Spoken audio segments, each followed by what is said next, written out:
নমস্কাৰ বন্ধু বান্ধৱীসকল, ডিজিটেল নগাঁও ঝুলিলৈ স্বাগতম জনাইছোঁ। যদি মোৰ চেনেলত নতুন কেছ স্ক্ৰীনত দিয়া ছাবস্ক্ৰাইব বাটনটো ক্লিক কৰি দিব।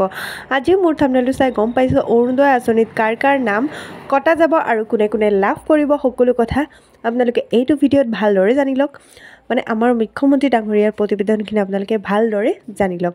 তো বলক দেৰি নকৰাকৈ ভিডিঅ'টো আৰম্ভ কৰোঁ।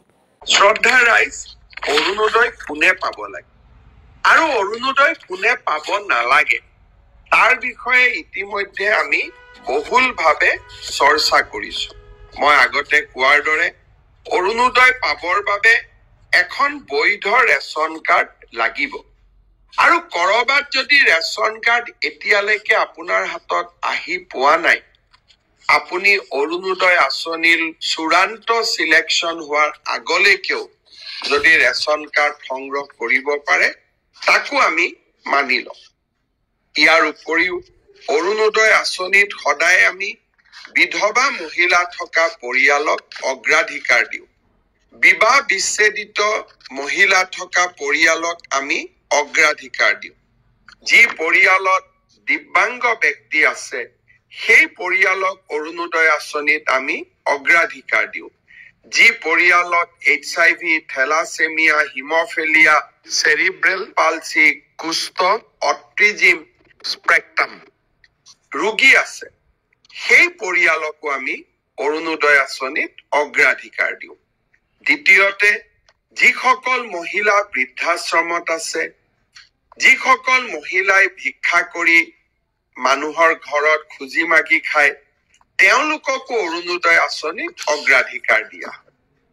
এই সকলোকে দি উঠাৰ পিছত যদি কোনোবা বাকী থাকে সেই অৰুণোদয় আমি সমাজৰ দুৰ্বল আৰু দৰিদ্ৰ শ্ৰেণীৰ মাজত বিতৰণ কৰিম। অৰুণোদয় আঁচনিত চৰকাৰী কৰ্মচাৰীসকল অন্তৰ্ভুক্ত হ'ব নোৱাৰে। আয়কৰ পৰিশোধ কৰি থকা ব্যক্তিসকলো অন্তৰ্ভুক্ত হ'ব নোৱাৰে।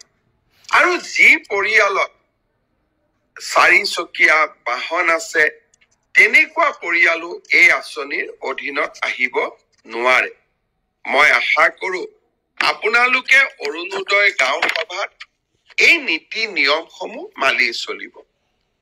অসমৰ প্ৰায় 40 লাখ লোকে অৰুণোদয় আঁচনি পাব। ৰাজ্য চৰকাৰে প্ৰতি মাহত প্ৰায় 500 কোটি টকা খৰচ কৰিব লাগিব।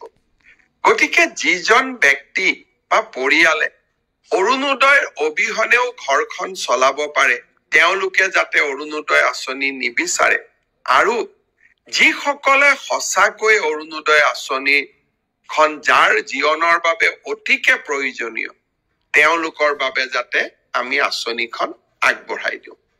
মনত ৰাখিব, অৰুণোদয় নিৰ্বাচন 15 ডিচেম্বৰৰ পৰা 28 ডিচেম্বৰ, আৰু এই সময়ছোৱাৰ ভিতৰতেই আমি গাঁও সভালৈ গৈ অৰুণোদয় আঁচনিৰ বাবে নিজকে অন্তৰ্ভুক্ত কৰিব লাগিব।